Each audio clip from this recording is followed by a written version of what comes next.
What's up, YouTube? It's your man Big Noah back at it again. I'm about to check out this story out of Nigeria that has a tanker exploding. I just heard of it, and I'm gonna check it out and see what's going on.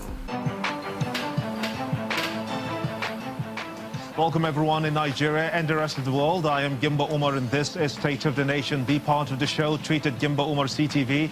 Use the hashtag State of the Nation and let's get your thoughts in. We begin with safety concerns on the highway. At least 9 people were confirmed killed and over 50 vehicles were destroyed on Thursday evening on the Otedola end of the Lagos-Ibadan Expressway. Could this have been avoided is the question on everyone's lips. Deputy Corps Marshal, Operations Federal Road Safety Corps, Rujapo Ojeme, joins me from our Abuja studios. I want to thank you so much indeed for coming on the show. I'd like to take a look at that very amateur video caught on tape just moments before that tragedy happened. Now that's it. Let's take a look at it very carefully. Man,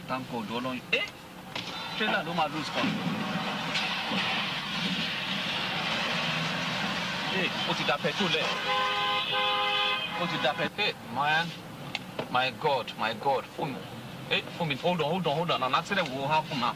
Thank God, 9 people killed.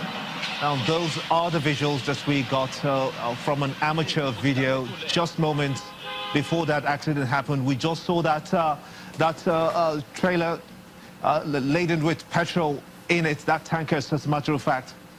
What's your immediate reaction looking at that video, if we have to analyze that? Good evening, and thank you for bringing me here.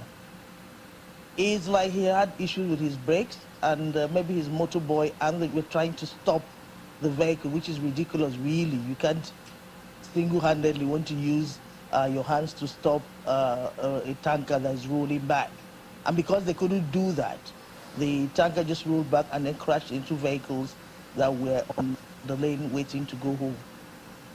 Is it remotely possible that in that kind of situation, in traffic, the driver of that tanker could have done something different? He could have gone off the road.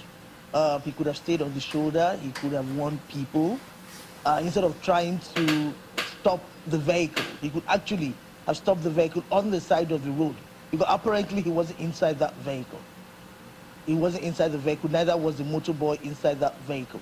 He could have gone off the shoulder. I would try to say, if you have issues with your brake, you could have gone off the road and then stopped by the shoulder of the road, or used the middle guardrail to stop your movement. But I think because they were not in the vehicle, it was the rolling vehicle just backwards. continued to roll back. Wow. And then crashed into vehicles and started spilling its fuel.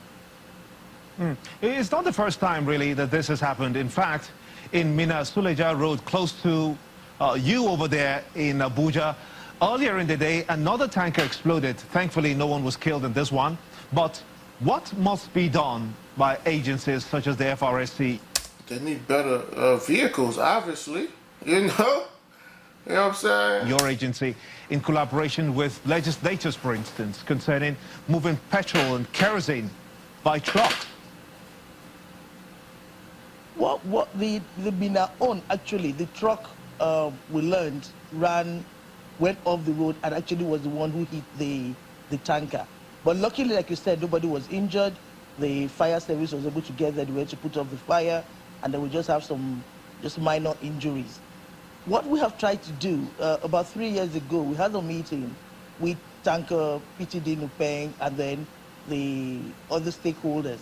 And what we came out from that meeting was that we needed to look at the tank farms where they were. From the meeting we had with the Tanker Drivers Association and NATO, we also looked at the issue of licensing for the tanker drivers. And then we agreed, and we have opened 4 centers at different locations in the country where tanker drivers normally stop to load fuel, where they can get their licenses and be registered and tested. We also agreed at that meeting, and that is working, that all the tank farms in the country, FRSC should put staff. We had some staff who were trained in France. So we have what we call the Safe to Load program. I mean, it's cool, but you don't have to rep it like you're, so proud that they're trained in this place. You need to be proud if they're trained in Nigeria. You need to get to that level.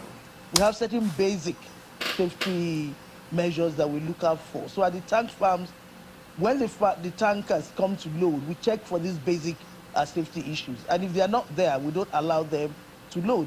In May, for instance, we were able to check about 7,280 tankers at the tank farms. We have about 59 tank farms, about 35 are in Lagos. We have 10 in Delta, Cross River, and then in Rivers as well. So we have staff who work there. We don't let them load. So those ones do not load until they go back and put some measure of minimum safety on those vehicles. What we've discovered is that it has kind of reduced the incidences of crashes. But we also know that there's something the tankers have that's called a safety valve, which doesn't allow the fuel to spill if it goes into a crash. We are talking with the Deputy Dinupeng, some of them are already fixing it. And in fact, arising from this, we're having a meeting with them in a week's time, calling the independent marketers, the major marketers, and other stakeholders.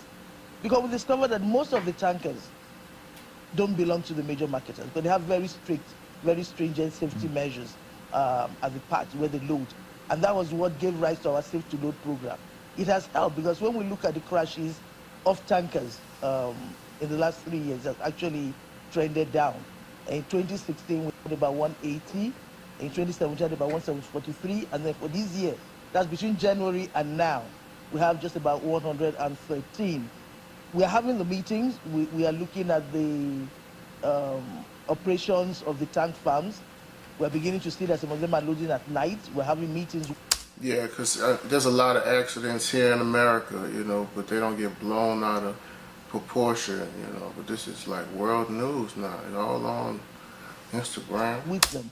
And we hope that arising from the meeting we're going to have next week, that we'll be able to curb some of these incidences. Okay. Because if the safety valve is there, then it doesn't spill, even if there's a crash. Interesting. And in the cases where we've had tankers... Still in line with that, my apologies if you just allow me to butt in. Your unit, the command in Suleja, the commander in Suleja, that's Mr. Olayinka Konde, he has confirmed to Channels Television that that accident in Minna was as a result of overspeeding. And I recall that there is a plan in place by the FRSC to check overspeeding by installing speed limiting devices in trucks. That's as of last year. I think that was also proposed to the National Assembly at some point. But what's the current status of that initiative? Let me give just this Maze example. Of the 7,000 plus vehicles that we checked, over 6,000 actually have the speed limiters in place, which helps to reduce, we're not saying that there will be no crash, but it helps to reduce the speed of the vehicles. And most of the tankers are complying with that. But we're still continuing with the enforcement to ensure that they all do. And then for the trailers and the trucks, we're just getting into an MOU with NPA as well, to be sure that any tanker that goes there, or any truck that goes there to carry dry cargo, has to have some basic safety incident. And then having a speed limiting device is also a must for those vehicles.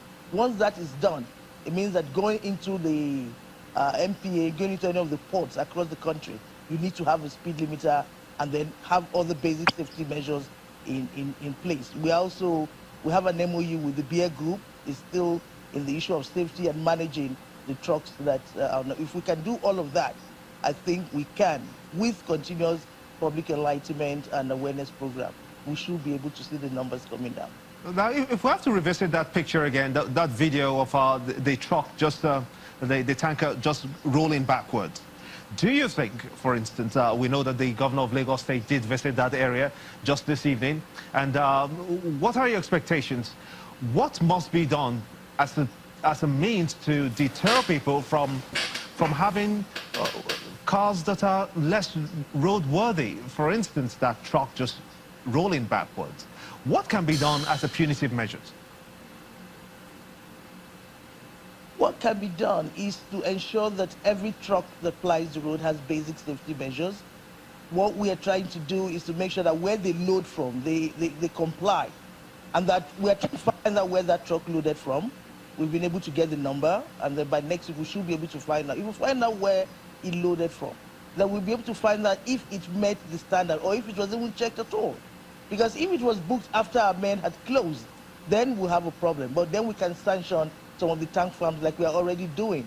So if we find that a vehicle was involved in a crash that had been designated not safe, then we can prosecute the tank farm where it loaded from.